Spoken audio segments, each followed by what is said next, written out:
네, 오늘은 저희가 예레미야 3장 22절에서 33절 말씀 가지고 하나님의 본심을 보라, 알라라는 제목으로 함께 말씀을 나누고자 합니다. 우리가 이 말씀 중에서 새겨야 할 말씀은 33절입니다. 주께서 인생으로 고생하게 하시며 근심하게 하심은 본심이 아니시라. 하나님께서 우리가 광야를 가거나 또는 힘든 일을 겪거나 어려운 일을 닥치게 했을 때, 우리 앞에 근심되는 일들이 있을 때 그것은 하나님의 본심이 아니다라는 말씀입니다. 이 본심이라는 것은 중심이라는 뜻입니다. 하나님의 마음은 그렇지 않다라는 것입니다. 그러니까 하나님의 중심, 본래 뜻은 그것이 아니라는 것이죠. 너희들이 생각하는 것과 하나님의 본심이 지금 다르다라고 하는 것이죠. 아마도 우리가 누군가의 본심을 깨달은 적이 한두 번쯤은 있을 거라고 생각이 됩니다. 특히나 이제 부모님의 본심을 깨달을 때가 있지요. 어렸을 때는 왜 내가 하고자 하는 거에 대해서 믿어주시지 않고 사사건건 다 안 된다고 하시고 그런 것들이 불편하게 느껴지고 나를 힘들게 한다고 생각할 수도 있었으리라 생각됩니다. 저는 그랬던 것 같아요. 할머니랑 살다 보니까 할머니들은 항상 잔소리가 많잖아요. 그러니까 왜 나를 믿어주지 않는가에 대해서 늘 불만이 있었죠. 그런데 시간이 지나고 나면 사실 본심이 아니었다라고 하는 것을 깨닫게 됩니다. 그런 부분에 있어서 대부분 본심이 아니다라는 것은 오해를 내포하고 있는 거죠. 저를 기르신 할머니가 화가 나서 이놈의 자식 뭐 이렇게 막 나쁘게 말씀을 하셔도 그 말씀의 자체가 본심이 아니었다라는 것을 후에는 깨닫게 되는 것이죠. 그것을 부모가 되고 나서, 부모의 입장이 되고 나서 보니까 나도 그런 실수를 하고 본심이 아닌데 그렇게 말이 나올 때가 있고 행동이 나올 때가 있다라는 것을 더 깊이 알게 되는 것 같습니다. 부모의 입장으로서는 그 본심을 전달하고자 하는 게 이리도 어려운 건가 라는 생각이 들곤 합니다. 지금도 우리 부모님들의 그 본심을 전부 다 이해하지는 못하지만 그래도 그것이 사랑이었다라는 것을, 그리고 앞으로도 사랑일 것이라는 것을 깨닫곤 합니다. 그것을 깨달으려면 필요한 것들이 분명 있는 것 같아요.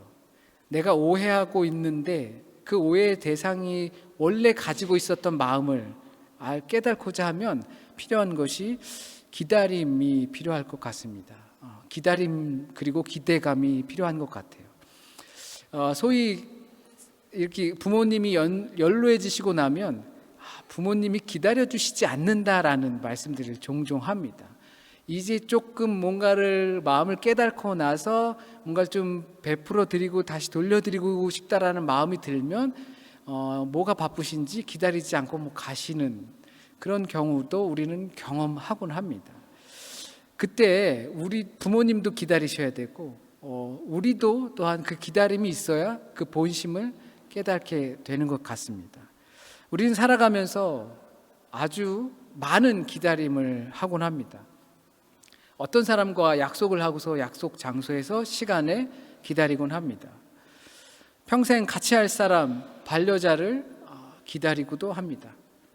군대 간 아들을 기다리고 하기도 합니다. 수술실에 들어간 남편이 건강하게 나오기를 또한 기다리곤 합니다. 9달 동안 품고 있던 자녀가 건강하게 출산돼서 얼굴과 얼굴을 맞댈 수 있는 그 기쁨의 날을 기다리곤 합니다. 또는 언젠간 자신의 현실이 될 미래를 기다리기도 합니다. 아주 거창한 기다림에서부터 소소한 것까지 우리는 매 순간 크고 작은 기다림의 연속 가운데 있는 것 같습니다. 특히나 누군가의 본심을 이해하기 위해선 그 중요한 부분 중에 하나가 기다림인 것 같습니다. 혹시나 우리가 누군가에 의해서 어떤 실망감이나 또는 좌절감을 갖고 계신 것이 있다면 기다리시길 바란다라는 말씀을 드릴 수 있을 것 같습니다. 분명히 기다리시면 말씀에서도 여호와의 구원이 하나님이 선하시다는 것을 알게 될 것이다라고 하셨던 것처럼 어떤 일 이유에서든지 우리에게 서운한 마음이나 실망감이나 좌절감이 있다 하더라도 기다리시길 권면합니다. 그런데 우리는 이러한 기다림이 그냥 무작정 기다리는 것, 버팅기고 있는 것, 부끄러운 이야기지만 아내랑 저랑 처음 데이트를 할 때 아내가 무작정 서점에서 4시간인가를 기다렸어요. 연락도 없이 제가 안 나오고 있는데 4시간을 무작정 기다리고 있었어요. 그때 무작정 기다렸겠지만 내심 마음속에는 뭐 그냥 기대감이 있지 않았을까 생각해 봅니다. 누구나 이 기다리라고 해서 그냥 막연하게 기다려야 한다라는 것이 아니라 그렇게 기다리면 오랜 기다림이 되지 못할 것입니다. 마치 주님께서 우리에게 다시 오신다, 그때는 새하늘과 새 땅으로 우리에게 임하신다라고 하셨던 것을 우리가 기다리는 것처럼 그냥 무작정 기다리는 것이 아니라 그 안엔 기대감이 있기 때문에 그 긴 기다림도 우리에겐 어떤 유익이 된다라는 것입니다. 제가 작년에 노트북을 하나 샀습니다. 제가 안수받았을 때 교회에서 사주신 노트북은 이렇게 지금 교회에서 온라인 예배와 PPT를 사용하는데 사용하고 있고, 또 한 7년이라는 시간이 훌쩍 지나서 이제 새로운 노트북을 하나 샀습니다. 한참 구경을 하다가 어떤 게 좋을까 심사숙고하다가 신상을 하나 구입하게 됐어요. 나름 가격도 저렴하게 나왔고 제가 조금 더 업그레이드를 시키면 더 잘 쓸 것 같아서 구매를 했는데, 신상이다 보니까 예약 판매를 했어요. 바로 받을 수 없는 거였어요. 그래서 한 달여 시간을 기다려야만 했던 거죠. 그래서 딱 드디어 받아보고서 기분이 좋게 컴퓨터를 열어보고서 제가 업그레이드를 하기 위해서 컴퓨터 자체를 열었거든요. 그래서 이제 하드디스크라는 것들을 더 넣어서 용량을 크게 쓰려고 하려고 열었는데, 하드디스크는 준비해놨지만 연결하려고 하는 그 연결 부위가 아예 없어버린 거예요. 제가 그걸 주문 안 했다고 아예 그걸 넣지를 않았더라고요. 그래서 본사에 전화하고 메일 보내고 했더니 네가 주문을 안 했기 때문에 네가 알아서 장만해야 돼 라고 하는 거예요. 그래서 어떻게든 제가 알아서 잘 장만해서 그것까지도 긴 시간이 지나서 지금 현재의 모습을 갖게 되었습니다. 기대감을 갖고서 그 노트북을 사용하고 하지만 생각했던 거랑은 조금 다른 모습들을 발견하게 되기도 하고, 실망감도 얻기도 하고, 또는 부족한 모습들도 발견하게 됩니다. 근데 우리가 기대한 것만큼 항상 그만큼 다가오는 것이 아니라는 것을 알면서도 기대감이 있다 보니까 그 기대감에 못 미치는 것들에 의한 실망감이 분명 있곤 합니다. 기다림이라는 것은 단순히 기다려는 것만이 아니라 무조건 우리에 대한 상심이 회복된다는 본심을 알게 된다면 다 기다릴 수 있겠죠. 기다린다고 해서 그것을 다 얻을 수 있다면 무조건 기다려 보겠지만 기다리는 데는 분명히 이유가 있습니다. 그것이 기대감입니다. 때로는 실망감이 줄 수도 있지만 그래도 기대감이 없다면 우리는 기다릴 이유가 없는 것입니다. 물론 기다리는 시간은 참 길게 느껴지지만 기대하는 바가 있기 때문에 우리는 기다릴 수가 있습니다. 그것이 기다림과 인내의 원동력이 됩니다. 기다릴 수 있게 하는 힘은 기대하는 바가 있기 때문입니다. 비록 그때가 되었을 때 조금은 실망하는 게 있다 하더라도 우리는 그때 얻는 유익이 있기 때문입니다. 시험을 봤어요. 시험을 봤는데 내가 봐도 잘 못 본 것 같아요. 그러면 기대가 없지요. 그래도 사람들은 꼭 내심 기대감을 갖곤 합니다. 처음 그 라틴어 시험을 봤을 때, 대학 들어가서 처음 이제 그러니까 라티눔이라고 해서 라틴어를 전체 다 한 다음에 마지막 시험을 볼 때가 생각이 납니다. 시험을 딱 보고 필기 다 보고 잘 합격하고 구두 시험을 보고 나오는데 아내가 옆에 있었는데 아내가 제 표정을 보고 이번 시험은 망했구나 라는 생각이 들었대요. 왜냐하면 제가 그 시험장에서 누가 봐도 정말 죽었거든요. 시험관들 앞에서 야단 맞다가 나왔어요. 해요 윤, 도대체 어떻게 해야 합니까? 막 이러면서 제가 야단을 실컷 맞다 나왔어요. 그래서 시험지를 들고 나오자마자 막 구겨가지고 막 정말 상심했었죠. 그래도 기대감이 있지 않겠습니까? 기대감이 있어요. 그래서 저를 다시 불러서 들어갔을 때 저에게 충고를 하면서 독일어를 조금 더 열심히 하셔야 합니다 라고 더 충고를 하면서 저에게 합격 선물을 주었어요. 이거는 어떻게 보면 제가 기대하는 마음이 이게 못된 심보일 수도 있겠지만 사람은 누구나 다 그런 기대감을 갖는 것 아닐까요? 이게 자격의 문제가 아니라는 것입니다. 기대감을 가질 만한 자격이 있는 것이 아니라 누구나 실수하고 또는 잘못을 하고 또한 그것을 기대할 만한 그 노력을 기울이지 못했지만 기대감을 갖는다는 것입니다. 그렇기 때문에 우리는 그 기대감을 통해서 기다리고 성장할 수 있게 된다는 것입니다. 오늘 본문에서도 그 기대감, 기다림을 통해서 하나님께서 선하시다라는 것을 알 수 있게 될 것이라고 말씀하고 계십니다. 그것이 자격의 문제가 아니라는 것입니다. 자격이 있는 사람만 기대할 수 있다라는 것이 아닙니다. 자격이 있는 사람만 기대할 수 있다고 한다면 우리가 어떻게 그 하나님의 나라를 기대할 수 있겠습니까? 그러나 자격이 없지만 그 기대감을 우리는 가질 수 있습니다. 다만 예레미야는 오늘 예레미야 애가는 5편으로 이루어졌는데 1장, 2장, 4장, 5장 모두 탄식의 노래입니다. 그런데 그 가운데 3장만 희망의 노래를 부르고 있는 것입니다. 이 탄식의 주제는 예루살렘이 바벨론에 의해서 망할 것이다. 그리고 70년간 포로로 잡혀갈 것이다. 그것은 너희가 하나님 앞에 반역하였기 때문이다.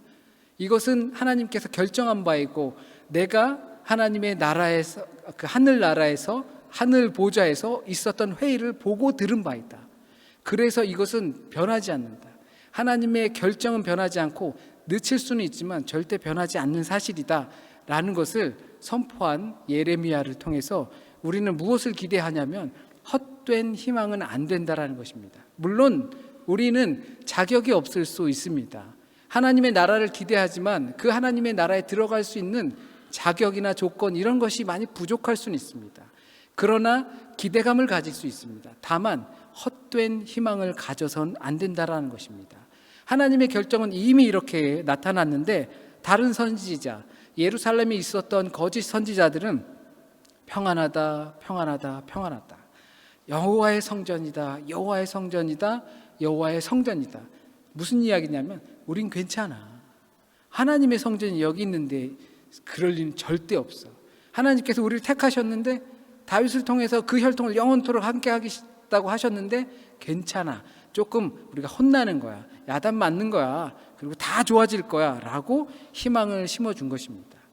물론 힘든 시기를 보내고 있는 사람들에게 희망적인 표현은 위로가 될 겁니다.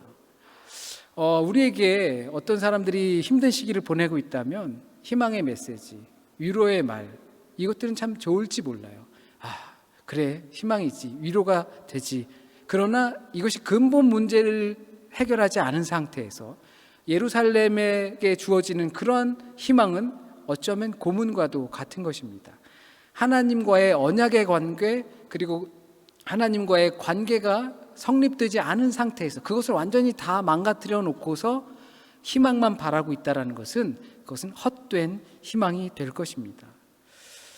그래도 그 근본 문제를 해결하지 않으면 안 된다는 것입니다. 그런데 우린 그래도 마음이라도 위로하면 좋은 것 아닌가? 어차피 망할 거라면, 어차피 미래가 없다면 그러면 좀 그 미래가 사라질 때까지, 망할 때까지 대충 희망만이라도 좀 있으면 살 힘이 되지 않을까? 라고 우리는 생각할 것입니다. 그러나 제가 이런 부분들을 전부 다 답해드릴 수 있는 그런 사람은 아니지만 적어도 하나님과의 관계에 있어서는 그것은 치명적인 실수가 될 수 있다는 것입니다. 하나님에 대해서 잘 알지도 못하면서 헛된 희망을 갖게 된다면 하나님과의 근본적인 문제를 해결할 수 없게 되는 것입니다. 예레미야가 전하는 희망은 다른 것이었습니다. 하나님의 심판을 피할 수 없지만 하나님의 본심은 분명히 알아야 한다는 것입니다. 70년 동안 바벨론 포로로 갈 것이다. 그리고 하나님께서 예루살렘을 새롭게 회복할 것이다. 이 예언이 그들이 70년 후에 돌아와서 성취되는 것이든 아니면 메시아를 통해서 성취되는 것이든 그들은 정확히 알 수 없었겠지만 그때 당시 그 예언을 들었던 사람들은 그랬을 것 같아요. 70년? 지금 내가 나이가 한 40 됐으니까 한 70쯤이면은 뭐야? 나랑은 상관없잖아. 그러면은 내 때에는 그게 안 이루어진다는 거네? 그러면 나는 바벨론 포로로 잡혀가서 거기서 고생만 직살나게 하다가 나는 그러면 끝장나는 건가? 그럼 뭐야? 나랑 상관없잖아. 라고 생각할 수 있게 된다는 것입니다. 하나님을 모르니 하나님과의 관계가 깨지고 하나님과의 언약 관계를 모르니 하나님의 본심을 모르게 되는 것입니다. 나랑 상관없으면 우린 보통 어떻게 하겠습니까? 그냥 딩가딩가 할 것입니다. 우리가 일제 시기를 겪었을 때도 마찬가지였고 또한 독일 같은 경우도 독재 치하에 있을 때도 마찬가지였습니다. 나랑 상관이 없으니 나는 괜찮다라고 생각하는 것이죠. 하나님의 그 커다란 구속의 역사를 보지 못하게 되는 것입니다. 그렇게 되면 헛된 희망, 평안하다 평안하다 여호와의 성전이다 라고 하는 선지자의 말이 그 거짓된 것이라도 희망으로 다가올 수 있고 내 때는 괜찮다라고 생각할 수 있다는 것입니다. 그렇다면 이와 같은 상황이 왜 나타날까요? 이와 같은 일들이 왜 우리에게 벌어질까요? 그것은 내가 중심이 된 신앙 때문이라고 생각합니다. 하나님께서 하신 말씀이 우리 세대, 하나님의 계획 안에서 이루어지는 그 말씀이라고 생각하는 것이 아니라 나에게만 적용될 말씀이다 라고 생각하기 때문에 그런 것이죠. 그러다 보니까 내가 기다림에 대한 주제가 완전히 바뀝니다. 하나님의 구속의 역사를 기다리는 것이 아니라 하나님 나를 언제 편하게 해주실 건가로 그렇게 기다림의 주제가 완전히 바뀌게 됩니다. 그래서 기대하는 바와 희망하는 바가 달라질 수밖에 없는 겁니다. 그것이 유다가 망하는 것이고 그것이 하나님의 뜻이고 시기를 늦출 수는 있어도 피할 수 없다는 것이 유다가 가지고 있는 답인데도 그 초점을 잘못 맞추다 보면 희망의 고문이 연속될 뿐입니다. 그렇기 때문에 이 예가는 슬픔의 탄식 속에서 희망을 노래할 수밖에 없습니다. 하나님의 본심을 알아야 하기 때문입니다. 그래서 예레미야는 그 하나님의 본심을 알기 때문에 더 슬퍼할 수밖에 없었던 겁니다. 비록 민족의 멸망이라는 비극적인 상황 속에서도 우리는 그 상황 속에서 예레미야가 말하고 있는 하나님의 본심을 알아야 합니다. 내가 받아야 할 그 하나님의 축복이 아니라 하나님께서 이루고자 하시는 그 하나님의 본심을 알아야 합니다. 하나님의 성품을 알아야 합니다. 그래야지 희망을 노래할 수 있기 때문입니다. 무궁하신 하나님의 인자와 긍휼이 하나님께 있습니다. 주님의 크신 성실이 하나님께 있습니다. 여호와께서 나의 기업이 되십니다. 여호와로 말미암아 내가 살 무언가가 되는 것이고 토대가 되는 것입니다. 기다리면 하나님께서 분명한 선을 베푸실 것이고 주께서 영원히 버리시지 않습니다. 이것이 하나님의 본심이고 우리에게 주어지는 정말 우리가 품어야 할 미래적 희망입니다. 당대에서 주어질 희망이 아닙니다. 이것은 곧 자기 중심적 신앙이 아니라 하나님 중심에서 이루어지고 알 수 있게 되는 것입니다. 그래야지만 하나님의 본심을 깨달아 알 수 있습니다. 내가 복을 받는 것이 중요한 것이 아니라 하나님의 나라 그리고 하나님의 의가 이루어지는 것에 관심을 갖게 됩니다. 가나안 땅에 들어가는 것이 중요한 것이 아니라 주님과 함께하면 거기가 바로 젖과 꿀이 흐르는 땅이고 생명의 강이 흐르고 새들이 깃드는 곳입니다. 탄식의 한복판에서 이와 같은 희망을 노래할 수 있었던 것은 하나님을 알았기 때문입니다. 예레미야가 그렇게 눈물을 흘리면서도 이와 같은 희망을 노래할 수 있었던 것은 하나님의 본심과 그로 인한 하나님의 성품을 알았기 때문입니다. 하나님을 알게 되면 어차피 종말인 거 마음이나 위로하기 위해 헛된 그 희망으로 시간을 낭비하지 않습니다. 하나님의 인자와 긍휼을 알면 나 중심의 신앙에서 나만 괜찮으면 된다는 것으로 끝나지 않고 하나님께서 언약으로 맺으신 공동체가 있다는 사실을 염두에 두기 때문입니다.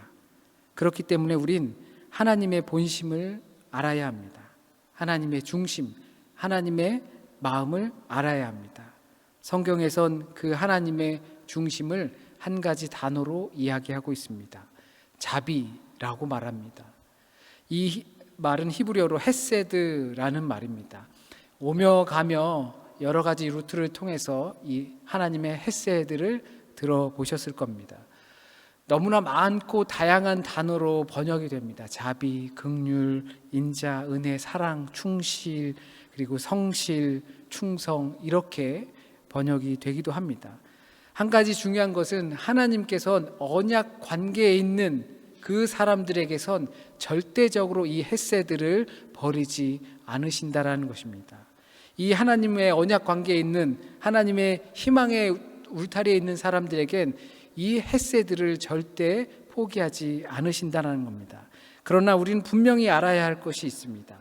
왜 그 혜택을 자신만 받을 거라고 생각하는가라는 것입니다. 예언의 성취가 자기에게 이루어질 것이라고 생각하는 자기 중심적인 신앙이 있으면 우리는 그 헤세드로부터 벗어날 수밖에 없습니다.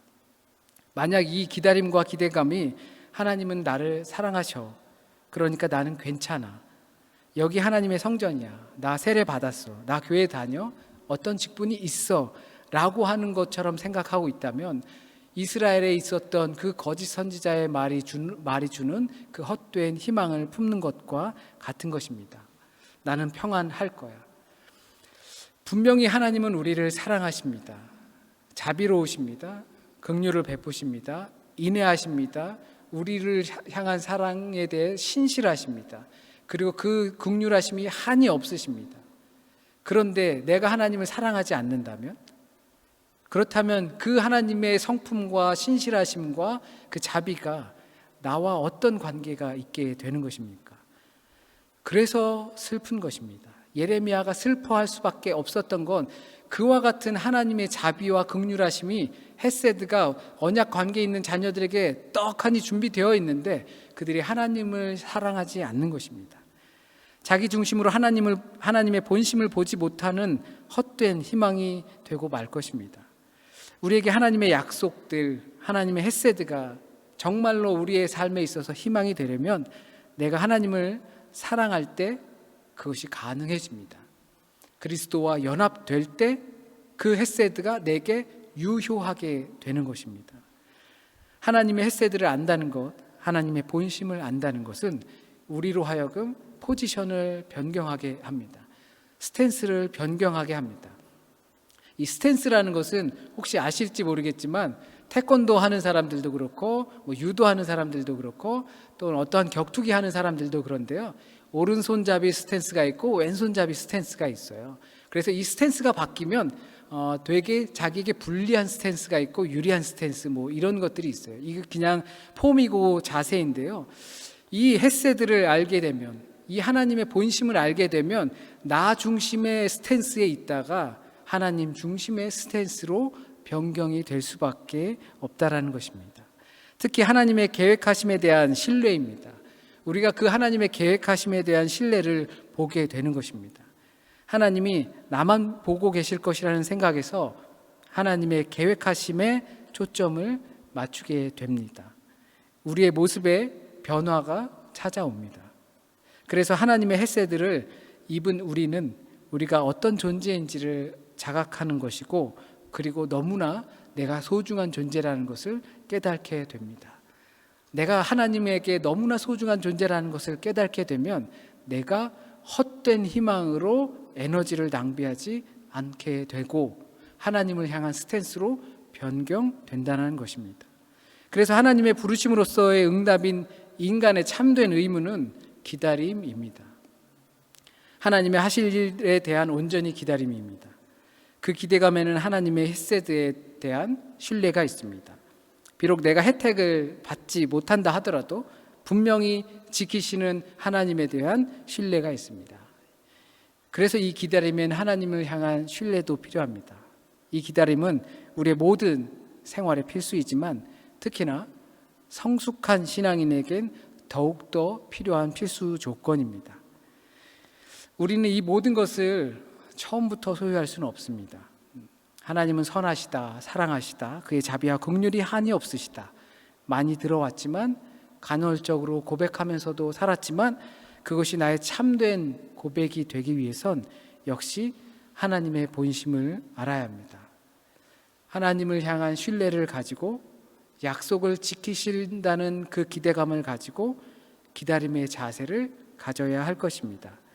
우리가 아무리 의심할 수밖에 없는 그런 상황에 닥친다 하더라도 이 희망이 없으면 우린 절대 바로 설 수 없습니다. 그러나 그 헛된 희망이 되지 않기 위해선 우리를 먼저 사랑하신 하나님을 사랑해야 합니다. 우리의 예배 속에서 매일의 경건 훈련을 통해서 하나님을 더욱 사랑하는 것은 물론이고 하나님의 본심을 더 잘 이해하고자 하는 기대감으로 우리의 삶을 가득 채우길 소망합니다. 말씀을 마치고 우리 함께 성만찬에 참여하도록 하겠습니다.